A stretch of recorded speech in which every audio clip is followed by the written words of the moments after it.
कैसे हैं आप सभी लोग। आप सभी लोग को इस सेशन में जुड़ने के लिए बहुत बहुत स्वागत है दोस्तों। जैसा कि आप जानते हैं कि ये सेशन है दोस्तों, ये सेशन में हम लोग डेली बेसिस पे करंट अफेयर्स को डिस्कस करने का काम करते हैं। यानी जो हाल फिलहाल में जो घटनाएं होती है दोस्तों, जो घटते हैं दोस्तों, हम लोग उसके बारे में बात करने का प्रयास करते हैं, उससे हम जानने समझने का प्रयास करते हैं दोस्तों। तो आज का जो एक तरीके से दोस्तों आज का जो सेशन चलेगा, आज का जो लेक्चर चलेगा दोस्तों, उसमें भी हम 10 सितंबर 2024 से जुड़े जितने भी करंट अफेयर्स होंगे जो दोस्तों, जितने भी घटनाएं घटी हैं दोस्तों, उस पर हम लोग चर्चा करने का काम करेंगे, उस पर हम लोग बात करने का काम करेंगे दोस्तों। तो आइए हम उसी पे आज चर्चा करते हैं कि 10 सितंबर 2024 से रिलेटेड जो भी घटनाएं हैं हम लोग उस पर चर्चा करने का काम करेंगे। हो सकता है कि ये जो आज का टोटल करंट अफेयर्स हो दोस्तों, वो चाहे कोई भी घटना हो, नेशनल हो, इंटरनेशनल हो, कोई भी फील्ड से हो, स्पोर्ट्स से हो, एंटरटेनमेंट इंडस्ट्री से हो, एग्रीकल्चर से हो, या फिर डिफेंस से, या पॉलिटिकल, जितना भी होता है दोस्तों, आज यानी कि 10 सितंबर 2024 में जितनी भी घटनाएं घटी हम सब पे उस सबको जानने का प्रयास करेंगे, सबको एक बार डिस्कस करने का काम करेंगे दोस्तों। और हो सकता है कि ये जो सेक्शन है दोस्तों, यह जो लेक्चर है दोस्तों, एक बार में हो सकता है 3 लेक्चर इसको बनाए जा सके दोस्तों, क्योंकि चीज़ें अगर ज़्यादा बड़ा हो जाता है तो चीज़ें कॉम्प्लिकेटेड हो जाता है दोस्तों। अगर कोई भी लेक्चर ज़्यादा बड़ा हो जाता है तो उसको समझने में बहुत परेशानी होती है, उसको एक तरीके से देख पाना बड़ा मुश्किल काम होता है दोस्तों। तो इसीलिए हम कहेंगे इसको क्या करेंगे दोस्तों, इसको हम 2-3 हिस्सों में, 2-3 लेक्चर पे इसको हम 2-3 लेक्चर बेसिस करके इसको हम बांटने का काम करेंगे दोस्तों। इसको हम डिवाइड करके इसको हम समझाने का प्रयास करेंगे दोस्तों। तो आज का जो पहला लेक्चर है दोस्तों, उसमें पहला जो कल कल कल कल कल मैंने आपको एक क्वेश्चन दिया था, एक सवाल दिया था दोस्तों, जिसे हम लोग कहते हैं question of the day. Question of the day क्या होता है दोस्तों, कि हम लोग जिस दिन भी कोई भी जो करंट अफेयर्स को डिस्कस करते हैं दोस्तों, तो उस दिन का जो लास्ट में जो क्वेश्चन बनता है, उस एक क्वेश्चन दिया जाता है दोस्तों। लास्ट का सेशन खत्म होने के बाद एक क्वेश्चन एक तरीके से आप लोगों के लिए दिया जाता है, और फिर उसका इंतजार करते हैं, फिर उसका अगले दिन उस क्वेश्चन को डिस्कस किया जाता है, डिस्कस करने का काम करते हैं, प्लस आप लोग का एक तरीके से जवाब भी देखने का प्रयास करते हैं दोस्तों। तो कल के जो लेक्चर में दोस्तों जो क्वेश्चन ऑफ द डे था दोस्तों, जो दिया गया था as a question of the day, वो सवाल यह था, उसमें कहा गया था कि who were chosen as the flag bearer for the India at the closing ceremony of Paris Paralympics game 2024। Question ये कह रहा है दोस्तों कि पेरिस पैरालंपिक्स 2024 खत्म होने पर जो एक तरीके से ध्वजारोहण किया जाता है दोस्तों, यानी कि जो क्लोजिंग सेरेमनी में, एक होता है ओपनिंग सेरेमनी दोस्तों, एक होता है क्लोजिंग सेरेमनी। तो जब क्लोजिंग सेरेमनी हुआ तो ध्वजारोहण किसके हाथ में था, यानी कि किसके हाथ में पेरिस का एक तरीके से ओलंपिक का झंडा किसके, यानी कि ध्वजा वाहक का काम कौन खिलाड़ी द्वारा किया गया था दोस्तों पेरिस पैरालंपिक का क्लोजिंग सेरेमनी में। तो इसका सही उत्तर ये होगा दोस्तों, जिसमें आप कह सकते हैं कि हरविंदर सिंह और प्रीति पाल द्वारा ये ध्वजारोहण किया गया था दोस्तों, यानी फ्लैग लेकर ध्वजा वाहक का काम एक तरीके से किया गया था इन दोनों के द्वारा। आज का सेशन इससे शुरू करते हैं दोस्तों। कल के सेशन में 4-5 क्वेश्चन भी दिया गया था, जो हम लोग बीच में हम लोग इसको करने का सवाल किए थे दोस्तों। कि पहला आ रहा है दोस्तों, आज हम देखेंगे कि 10 सितंबर से, हमने कहा था दोस्तों कि 10 सितंबर 2024 के जो घटनाएं हैं हम लोग उसको डिस्कस करने का काम करेंगे आज, यानी 10 सितंबर 2024 से रिलेटेड जो भी करंट अफेयर्स है हम उसकी बात करेंगे दोस्तों।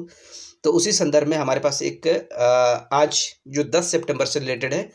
हम सबसे पहले जो बात करने का प्रयास करते हैं कि जिस दिन भी हम लोग जिस दिन का करंट अफेयर्स देखते हैं दोस्तों, जिस दिन का करंट अफेयर्स को डील करते हैं, उस दिन से रिलेटेड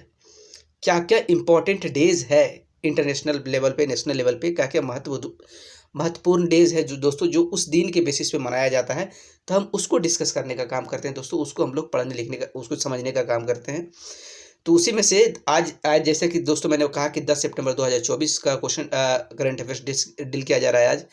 तो आज हम जानने का प्रयास करेंगे कि 10 सितंबर 2024 से रिलेटेड और कौन कौन सी घटनाएं घटी है दुनिया में, या फिर कौन कौन से इंपॉर्टेंट डेज मनाए जाते हैं दोस्तों, इस पर हम चर्चा करेंगे। तो इसमें इस क्रम में जो हमारे पास पहला निकल कर आ रहा है दोस्तों कि 10 सितंबर को वर्ल्ड सुसाइड प्रिवेंशन डे के रूप में मनाया जाता है दोस्तों। तो अब इसको पहले डिस्कस करेंगे, इसको जानने का प्रयास करेंगे दोस्तों। क्या कहा जाता है, देखिए इसको आप देख सकते हैं, ये एक तरीके से हमारा मैप देख सकते हैं दोस्तों। World suicide prevention day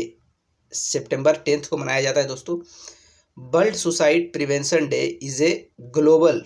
awareness event observed on the 10th of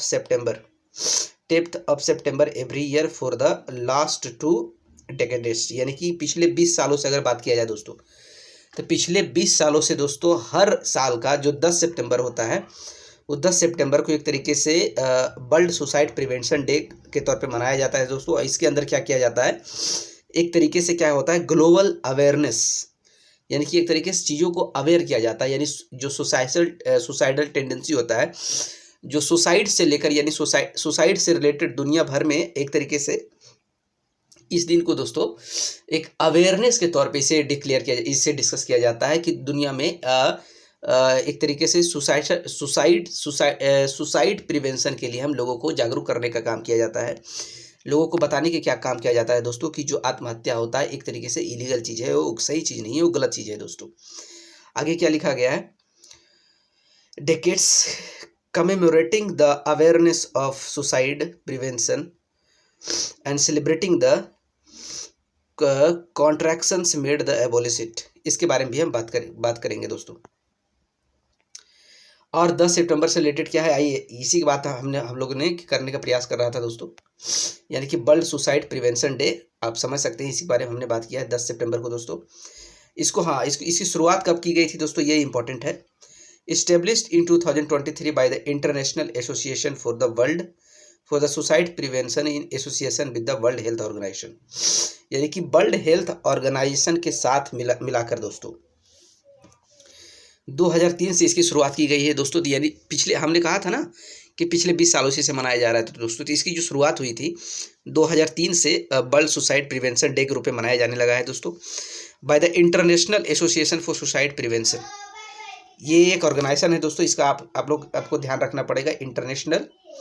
क्या लिखा हुआ है, international association for suicide prevention, ये जो होता है इसके एसोसिएशन यानी कि वर्ल्ड हेल्थ ऑर्गेनाइजेशन के साथ मिलकर इसे डिक्लेयर करता है दोस्तों, इसे बनाने का काम किया जाता है। और इसकी शुरुआत भी की गई थी, यानी कि वर्ल्ड हेल्थ ऑर्गेनाइजेशन के और जो international association for suicide prevention है, दोनों मिलकर इसे शुरुआत करने का काम किया था। कहा जाता है दोस्तों कि ट्राइनियर थीम फॉर 2024 टू 2026। अब सबसे इंपॉर्टेंट होता है कि जब कोई जब कोई दिन इंटरनेशनल दिन मनाया जाता है, जब कोई महत्वपूर्ण दिवस मनाया जाता है, जब कोई खास दिवस कोई घटना के बेसिस पे यानी कोई घटना पे आधारित कोई दिन को जब सेलिब्रेट किया जाता है दोस्तों, तो उसका कोई ना कोई थीम जरूर होता है दोस्तों। तो इसमें कहा जा रहा है कि जो वर्ल्ड सुसाइडल प्रिवेंशन डे है, इसका थीम क्या है, तो इसका थीम है दोस्तों changing the narrative on suicide, यानी कि सुसाइड पर लोगों के नज़रिए को बदलना है, लोगों को इसके बारे में अवेयर करना है, लोगों के एटीट्यूड को बदलना है, लोगों के नज़रिए को बदलना है दोस्तों। ये इसका थीम, और ये जो थीम रहेगा दोस्तों, कहा जा रहा है ये ट्राइनियल है, ट्राइनियल थीम का है, मतलब ये जो थीम है अगले आने वाले 3 सालों तक चलता रहेगा दोस्तों, 2024, 2025, 2026, ये तीनों साल एक ही तरीके से थीम रहेगा, changing the narrative on the suicide with the calls to action start the conversation, with the call to action start the conversation, यानी कि इस चीज़ को ख़त्म करने के लिए लोगों से बात करना शुरू करो, लोगों को जागरूक करो, लोगों को अवेयर करो दोस्तों, ये इसका मेन थीम था दोस्तों। आगे आइए क्या कहा गया है, India's first teal carbon study, यानी 10 सितंबर को ही, ये तो 2 चीज़ इंपॉर्टेंट निकल गया दोस्तों। अब पहला न्यूज़ आ रहा है, इंडिया का पहला टील कार्बन के बारे में स्टडी किया जा रहा है दोस्तों। इंडिया में, भारत में पहली बार ऐसा हुआ है कि कहीं, ये जगह कहाँ है दोस्तों, ये राजस्थान है, ये राजस्थान में एक नेशनल पार्क है, द क्योलाडियो नेशनल पार्क, जिसको हम शॉर्ट में केएनपी के नाम से भी जानते हैं दोस्तों, जो कि भारतपुर डिस्ट्रिक्ट यानी राजस्थान का, आप कह सकते हैं राजस्थान का भारतपुर डिस्ट्रिक्ट में केएनपी नेशनल पार्क, या फिर कह सकते हैं क्योलाडियो नेशनल पार्क दोस्तों, जहाँ पे क्या किया जा रहा है, टील कार्बन, ये इंपॉर्टेंट है, बहुत इंपॉर्टेंट चीज़ है दोस्तों। हम इसके बारे में बात करेंगे कि टील कार्बन क्या होता है, यानी कह सकते हैं आप टील कार्बन पर स्टडी किया जा रहा है, इस पर रिसर्च किया जा रहा है दोस्तों। टील कार्बन क्या होता है दोस्तों, इस पर भी हम लोग बात करेंगे। आगे देखते हैं क्या लिखा गया है। अब टील कार्बन होता क्या है दोस्तों, teal carbon refers to carbon stored in non-tidal freshwater wetland encompassing carbon sequestered in vegetarian microbial biomes and dissolved and particulate the organic matter। इसमें कहा गया दोस्तों, टील कार्बन हम वैसे कार्बन को कहते हैं जो कि एक तरीके से कहा जाता है जो स्टोर्ड होता है नॉन टाइडल फ्रेश वाटर, मतलब ऐसा एक फ्रेश वाटर दोस्तों जिसका कोई मूवमेंट नहीं होता, यानी कि एक गड्ढे में जो पानी होता है, या कि वैसा पानी की बात कहा जा रहा है दोस्तों जहाँ पे पानी स्थिर रहता है, जहाँ पे कोई टाइड नहीं आता है, जहाँ पे कोई तूफान नहीं आता, जहाँ पे पानी का कोई मूवमेंट नहीं होता है, तो वैसे जगह जो पानी में तो कार्बन होता ही है दोस्तों, पानी में एक तरीके से कार्बन डाइऑक्साइड तो होता ही है। तो उसी कार्बन डाइऑक्साइड की बात की जा रही है दोस्तों कि वैसे पानी जो गड्ढों में रहता है, वैसे पानी जो स्थिर रहता है, जिसमें कोई टाइड नहीं आता, वैसे फ्रेश वाटर में जब कार्बन को स्टोर किया जाता है दोस्तों, तो उसको हम टील कार्बन के नाम से जानते हैं। Encompassing carbon sequestered in vegetarian microbial biomasses and dissolve and particular organic matter से क्या हो जाता है दोस्तों, एक तरीके से डिजॉल्व किया हुआ रहता है, उसको स्टोर करने का काम किया जाता है दोस्तों। These ecosystems are considered to be more effective at carbon capture and storage than the terrestrial forest ecosystem। कहा जाता है दोस्तों कि ये जो गड्ढे में, यानी कि जो जहाँ जो पानी स्थिर रहता है, वैसे जगहों पर एक तरीके से देखा जाए तो कार्बन का जो एक तरीके से जो स्टोरेज है दोस्तों, वो ज़्यादा एक तरीके से कहा जाए तो ज़्यादा आसान हो जाता है एज़ कम्पेयर टू हम इकोसिस्टम से। अगर हम, क्योंकि कार्बन डाइऑक्साइड का मात्रा हमारा इन्वायरमेंट में भी है, वायुमंडल में भी है, जो कि सबसे ज़्यादा है दोस्तों। तो जो वायुमंडल में जो कार्बन डाइऑक्साइड है, उससे कार्बन को स्टोर करना दोस्तों एज ए कंपेयर जो गड्ढों वाले जो स्थिर पानी में से कार्बन को स्टोर किया जाता है, वो ज़्यादा एक तरीके से सेफ होता है, ज़्यादा ईजी होता है दोस्तों। Consider to be more effective, देख सकते हैं, consider to be more effective at carbon capture and storage than terrestrial forest ecosystem दोस्तों, and can store and secured more carbon than any other type of terrestrial ecosystem से, और कोई भी terrestrial ecosystem से ज़्यादा अच्छे से यहाँ पे और ज़्यादा मात्रा में स्टोर किया जा सकता है दोस्तों। और इससे लेके कुछ निगेटिव इम्पैक्ट भी अगर देखा जाए, कहा जाता है कि इसके कुछ थ्रेट्स है दोस्तों। इसके थ्रेट्स क्या है, इसके कुछ निगेटिव इम्पैक्ट है दोस्तों। तो वो क्या निगेटिव इम्पैक्ट है, उसके बारे में भी हम लोग चर्चा करते हैं। इसके थ्रेट्स क्या है दोस्तों, दो this wetlands play a crucial role in, क्या लिखा गया, कहा गया है दोस्तों, दो this wetlands play a crucial role in regulating greenhouse gases, they are vulnerable to degradation from the pollution, land use changes, water extraction and landscape modification। देखिए दोस्तों, इसमें एक खतरा बताया जाता है कि अगर अस्थिर पानी में से अगर हम कार्बन डाइऑक्साइड को, यानी कार्बन को हम कैप्चर करने का काम करते हैं, स्टोर करने का काम करते हैं दोस्तों, इसका एक खतरा क्या होता है कि कभी कभी चीज़ें और बदतर हो जाती है। मतलब एक तरीके से कार्बन को स्टोर करना बहुत मुश्किल हो जाता है दोस्तों, जब यहाँ से वाटर निकाल दिया जाता है, इस जगह से वाटर निकाल दिया जाता है, या फिर इसका लैंड का इस्तेमाल कर लिया जाता है, जो ज़मीन होता है इसका किसी और चीज़ में इस्तेमाल कर लिया जाता है, या फिर ये जो है एक तरीके से अगर ये ज़मीन और पानी पॉल्यूटेड हो जाता है दोस्तों, तो ऐसे में से कार्बन कैप्चर करना बहुत मुश्किल हो जाता है, या फिर लैंडस्केप को मॉडिफाई कर दिया जाता है, यानी कि उस लैंड पे कोई और चीज़ों को उपज करना शुरू कर किया जाता है, या फिर उसका किसी और तरीके से इस्तेमाल किया जाता है, कोई बिल्डिंग बना दिया, या फिर कोई और चीज़ में हम उस ज़मीन को अगर इस्तेमाल कर लेते हैं दोस्तों, जहाँ खाली पड़ा हुआ, जहाँ पानी स्टोर्ड है, जिसमें से कार्बन कैप्चर करते हैं। तो इस स्थिति में क्या होता है, ये सारी इसके डिसएडवांटेज है दोस्तों, कि अगर हम वेट लैंड जहाँ पे टाइडल नहीं आता है, वैसे अगर जगहों से पानी में से अगर कार्बन हम कैप्चर करते हैं दोस्तों, तो वहाँ ये समस्याएं देखने को मिलता है। जैसे लैंडस्केप मॉडिफिकेशन हो गया, वाटर एक्सट्रैक्शन हो गया, लैंड यूज चेंजेस हो गया, पॉल्यूशन हो गया, या फिर vulnerable to degradation from pollution हो गया। ये इसकी मेन चैलेंजेज है दोस्तों। अगला न्यूज़ क्या है दोस्तों, इंडिया टुडे का है, ये देखिए आप देख सकते हैं। कहा जा रहा है दोस्तों, इंडिया और यूएसए के बीच में एक मिलिट्री अभ्यास होने जा रहा है दोस्तों, यानी कि एक मिलिट्री अभ्यास होने जा रहा है, जिसका नाम दिया गया है दोस्तों युद्ध अभ्यास 20, जिसका शुरुआत होने जा रहा है। ये मेनली क्या होता है दोस्तों कि अमेरिका का और भारत के सैनिक के बीच में एक ज्वाइंट मिलिट्री एक्सरसाइज है, अभ्यास है दोस्तों। आगे इसके बारे में आइए डिटेल में समझते हैं, इसको जानने का प्रयास करते हैं। इंडिया यूएसए, आप देख सकते हैं, India USA joint military exercise युद्ध अभ्यास 2024 की शुरुआत की जा रही है दोस्तों। शुरुआत की गई है, एक तरीके से शुरुआत हो चुका है दोस्तों, इसका अभ्यास किया जाएगा। इसका जो है दोस्तों, यानी कि ये 20वां एडिशन है, यानी कि आज तक अगर मिलाकर बात किया जाए तो ये 20वीं बार ऐसा हुआ है दोस्तों, जब इंडिया और यूएसए का ज्वाइंट मिलिट्री का एक्सरसाइज किया गया है। ये जो युद्ध अभ्यास होगा, ये जो अभ्यास है, इसका 20वां एडिशन है दोस्तों, यानी कि 20वीं बार ये किया जा रहा है। अब the India USA joint military exercise युद्ध अभ्यास 2024 कमेंस्ड, यानी कि इसका शुरुआत हो चुका है दोस्तों at a foreign training node in the Mahajan field firing range of Rajasthan, यानी कि एक तरीके से कहा जा सकते, यानी राजस्थान में यह अभ्यास शुरू हो गया है दोस्तों। राजस्थान में इस अभ्यास को शुरू किया गया है। महाजन फील्ड फायरिंग रेंज दोस्तों, ये लोकेशन, इसका एग्जैक्ट लोकेशन जहाँ पे इसकी शुरुआत की गई है। The exercise is scheduled to be conducted from 9th to 22nd September of 2024, यानी कि 9 सितंबर से लेकर 22 सितंबर तक ये अभ्यास चलेगा दोस्तों, जिसमें इंडिया और अमेरिका का जो सैनिक होगा उसके बीच में एक तरीके से मिलिट्री एक्सरसाइज होगा, यानी कि एक दूसरे का जो उसका स्ट्रेटजी होता है मिलिट्री को ट्रेन करने का, उन दोनों का जो मिलिट्री का काम करने के तरीके होते हैं एक दूसरे को जान सकते हैं, एक दूसरे का स्ट्रेटजी को शेयर किया जा सकता है, एक दूसरे के तौर तरीके को जाना सीखा जा सकता है, दूसरों एक दूसरे से एक तरीके से सीखने का प्रयास किया जाता है दोस्तों। इसमें यही है, इससे ज़्यादा कुछ नहीं है। एक्सरसाइज युद्ध अभ्यास has been held annually since 2004 से हर साल इसे किया जा रहा है दोस्तों, यानी कि 2004 में इसकी शुरुआत हुई थी और हर साल किया जा रहा है। तो इस तरीके से अगर देखा जाए तो हर साल की अगर बात करें 2004 से अभी तक तो 2024 चल रहा है, यानी कि ये 20वां एडिशन है। सही कहा गया कि ये 20वीं बार है जो एक तरीके से इंडिया और अमेरिका का जो मिलिट्री अभ्यास होगा दोस्तों, ये दोनों का ये 20वीं बार होगा, ये दोनों के बीच में ऐसा अभ्यास देखने को मिलेगा दोस्तों। और आगे क्या है, इसमें जो पार्टिसिपेट करेंगे दोस्तों, इसमें कहा गया है, इसमें जो इंडिया की तरफ से जो पार्टिसिपेट करने वाले हैं, इसमें 600 पर्सनल की बात की जा रही है कि इंडिया की तरफ से 600 आर्मी होगा दोस्तों, जिसमें इसमें पार्टिसिपेट करने का काम करेगा।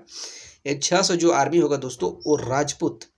क्या होगा, राजपूत रेजिमेंट का बटालियन होगा, यानी बटालियन कह सकते हैं राजपूत जो इंडिया के सैनिक में, इंडिया के मिलिट्री में जो राजपूत रेजिमेंट होंगे उसके soldiers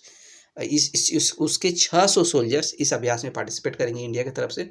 along with the personal from other arms and services, यानी कि दूसरे सर्विसेज दूसरे आर्म से भी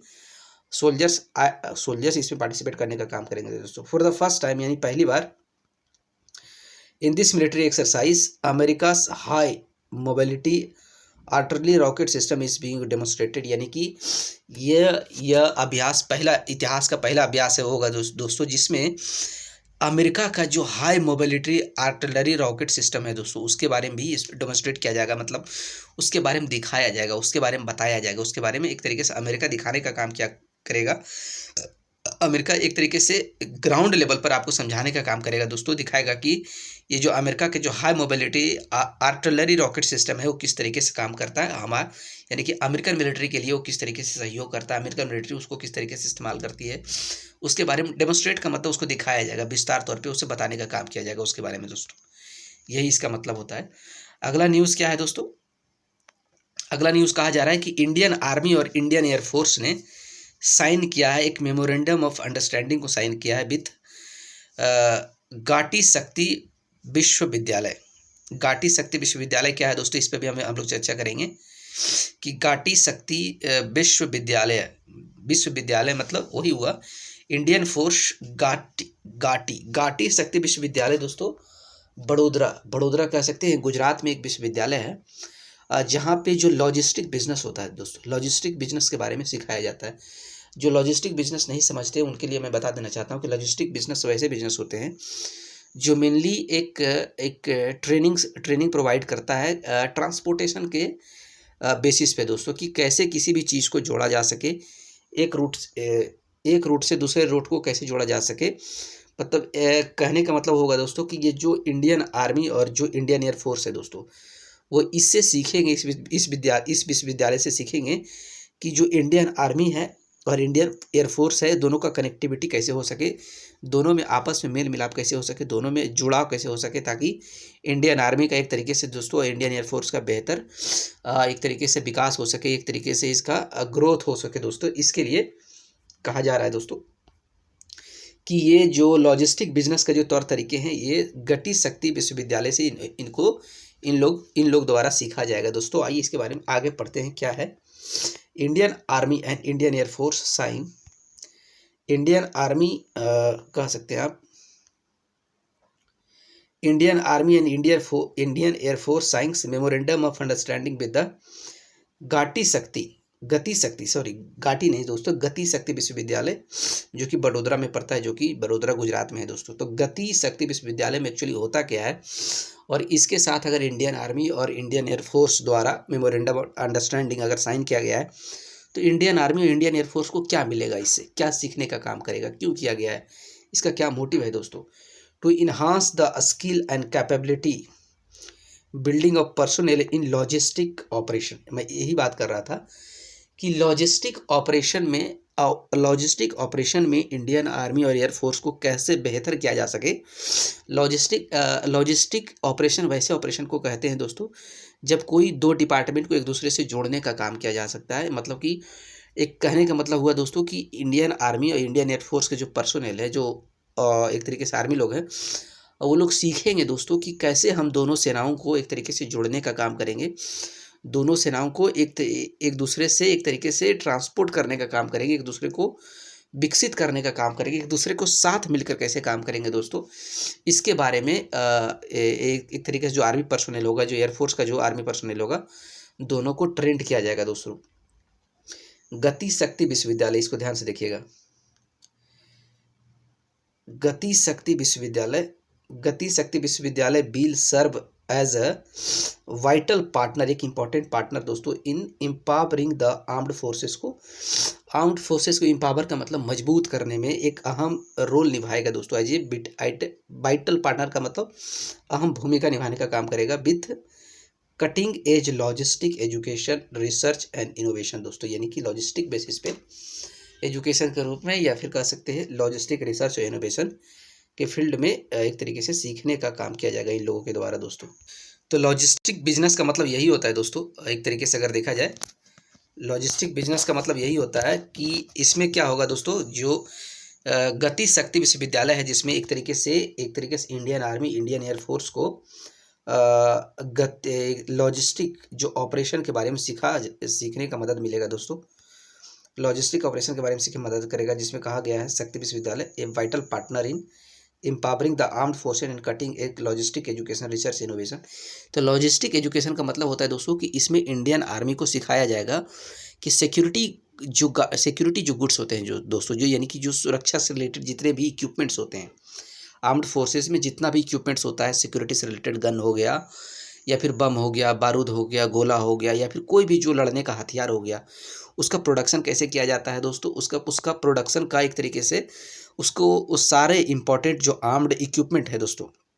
उसका स्टोरेज कैसे किया जाता है, और आर्म्ड इक्विपमेंट का एक तरीके से कहा जाए तो उसका ट्रांसपोर्टेशन कैसे किया जाता है,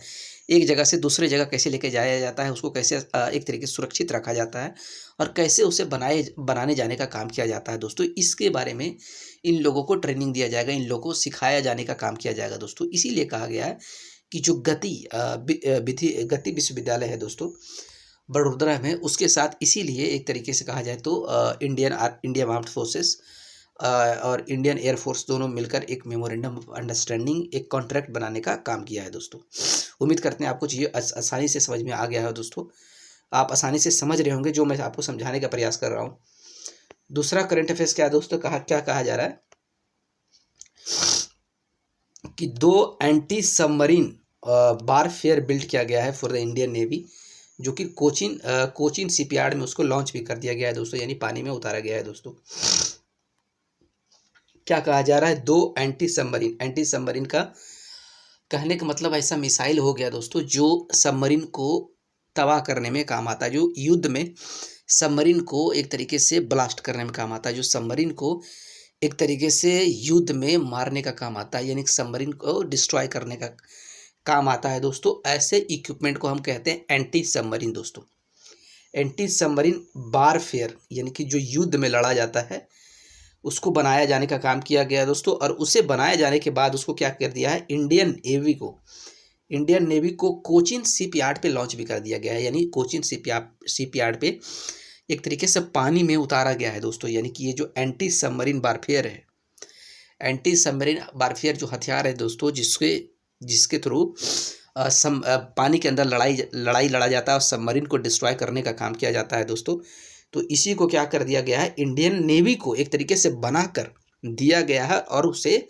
कोचिन जो शिपयार्ड है, कोचिन जो बंदरगाह है दोस्तों कोचिन का, वहाँ पे उसे पानी में उतारा भी गया है दोस्तों। यहाँ तक इसकी बात की गई है। कहता है 4th and 5th ships in the ships of 8 anti submarine warfare, shallow water crafts vessels of the Indian navy were launched at the Cochin shipyard. कहा गया था दोस्तों कि जो कहा जा रहा है कि series of 8 anti submarine warfare shallow water craft है दोस्तों। इसे कहा जाता है कि एक कहा गया था दोस्तों कि ऐसे जो हमारा एंटी सबमरीन जो वारफेयर है, ऐसे ऐसे योजना जो है भारतीय जो डिफेंस का है, यानी कि डीआरडीओ द्वारा ये सब चीज़ें की जाती है दोस्तों। तो एक तरीके से समझ सकते हैं आप कि डीआरडीओ का प्लान था 8 ऐसे एंटी सबमरीन को बनाना था दोस्तों। एंटी सबमरीन वारफेयर को 8 एंटी सबमरीन वारफेयर को बनाना था, यानी 8 एंटी सबमरीन वारफेयर का एक सीरीज तैयार करना था दोस्तों। जिसमें से क्या हुआ कि दो एंटी सबमरीन वारफेयर को बनाकर उसे लॉन्च किया गया है। जिसमें से कहा जा रहा है कि जो एक चौथा ये 8 एंटी सबमरीन वारफेयर का जो सीरीज था दोस्तों, उसमें से जो चौथे नंबर पे था जिसको बनाना था उसको बना दिया गया है। और जो 5वें नंबर पे जो शिप को तैयार किया जाना था, यानी कि जो चौथे नंबर पर यानी कि 8 एंटी सबमरीन वारफेयर की सीरीज में से जो चौथे नंबर पे एंटी सबमरीन वारफेयर को बनाया जाना था दोस्तों। और जो 5वें नंबर पे जो एंटी सबमरीन वारफेयर को बनाया जाना था, ये दोनों को बनाकर दोस्तों तैयार कर दिया गया है, दोनों को उतार दिया गया है। इसकी क्वालिटी क्या है दोस्तों, ये जो सबमरीन है दोस्तों, ये वारफेयर जो है सैलो वाटर एक तरीके से कह सकते हैं आप। इसकी खासियत है कि ये ज़्यादा गहरे पानी में लड़ाकू एक तरीके से हथियार नहीं है दोस्तों। ये क्या होते हैं सैलो वाटर में, यानी कि उछले पानी में, यानी कम पानी में, ज़्यादा गहराई तक जाकर वार नहीं करते हैं, बल्कि हल्के पानी में ये लड़ाई करने का काम करते हैं दोस्तों। इसलिए कहा गया है कि सैलो वाटर क्राफ्ट के रूप में इसे एक तरीके से इसका क्वालिटी के तौर पे दिखाया गया है दोस्तों। इंडियन नेवी पर launch in the Cochin of shipyard, इसके बारे में बात कर चुके हैं हम लोग। आगे क्या है दोस्तों, this would bear the names INS maple और INS मुल्की on the being commissioned into the navy. यानी कहा गया दोस्तों कि जब इसका कमीशन किया जाएगा, जब इसकी स्टार्ट किया जाएगा तो इस दोनों का नाम क्या दिया गया है दोस्तों, this would bear the names. एक का नाम है दोस्तों INS मैपल कह सकते हैं आप इसको, ये देखिए एक का नाम है INS मैल्पे के रूप में एक का नाम दिया गया है INS मैल्पे, और एक का है दोस्तों INS मुल्की दोस्तों। ये दो नाम से इसको दिया गया है on being commissioned into the navy. जब नेवी में इसकी शुरुआत की जाएगी, यानी कि ज़मीन पर इसको एक तरीके से इसको कमीशनड किया जाएगा दोस्तों, एक तरीके से शामिल किया जाएगा। इंडियन नेवी में अभी शामिल नहीं हुआ, बनकर अभी लॉन्च हुआ है। लॉन्च जब कोई पानी में उतार दिया जाता है तो लॉन्च हो जाता है। जब इंडियन नेवी में काम करने के लिए इसे एक तरीके से ऑफिशियली तौर पर इसको जब घोषणा की जाएगी कि इंडियन नेवी का हिस्सा हो चुका है, अभी कहीं भी काम कर सकता है, कहीं भी किसी तरीके का युद्ध लड़ सकता है, तो उसे कमीशनड कहते हैं। तो जब इसको इंडियन नेवी में इसको कमीशन किया जाएगा, तो ये दोनों को नामकरण के तौर पर उसको नाम एक दे दिया गया है दोस्तों। एक का INS मालपे नाम दिया जाएगा, एक का INS मुल्की के रूप में इसको पहचाना जाएगा दोस्तों। आगे क्या है, आगे भी देख लेते हैं। अगला पॉइंट क्या कह रहा है दोस्तों, अगला पॉइंट कह रहा है कि द कॉन्ट्रैक्ट टू डिज़ाइन करने का जो कॉन्ट्रैक्ट है दोस्तों, contract to design construct and deliver the 8 ASW यानी कि एंटी सबमरीन वारफेयर एंड 8 जो एंटी सबमरीन वारफेयर को डिज़ाइन करने का जो बनाने का जो कॉन्ट्रैक्ट दिया गया था दोस्तों, SW ships was signed between the ministry of defence MOD and the Cochin shipyard limited. यानी ये दोनों के बीच में कॉन्ट्रैक्ट हुआ था दोनों, यानी मिनिस्ट्री ऑफ डिफेंस और एक तरीके से कोचिन शिपयार्ड लिमिटेड। यानी इसकी जो जिम्मेदारी दी गई है कोचिन शिपयार्ड लिमिटेड को 2019 में एक कोचिन शिपयार्ड लिमिटेड को ये जिम्मेदारी दी गई थी दोस्तों कि एक 8 जो है एंटी सबमरीन वारफेयर को तैयार किया जाए दोस्तों। आज तक इतना ही था दोस्तों। आगे न्यूज़ हम अगले सेशन में करने का काम करते हैं। उम्मीद करते हैं आप सभी लोगों को चीज़ों को बहुत अच्छी से समझ में आ गया होगा, बहुत अच्छी जानकारी मिली होगी। तब तक हमारे साथ जुड़ने के लिए आप सभी लोगों को बहुत बहुत धन्यवाद दोस्तों। बाकी बातें हम अगले लेक्चर में करते हैं, तब तक हमारे साथ जुड़े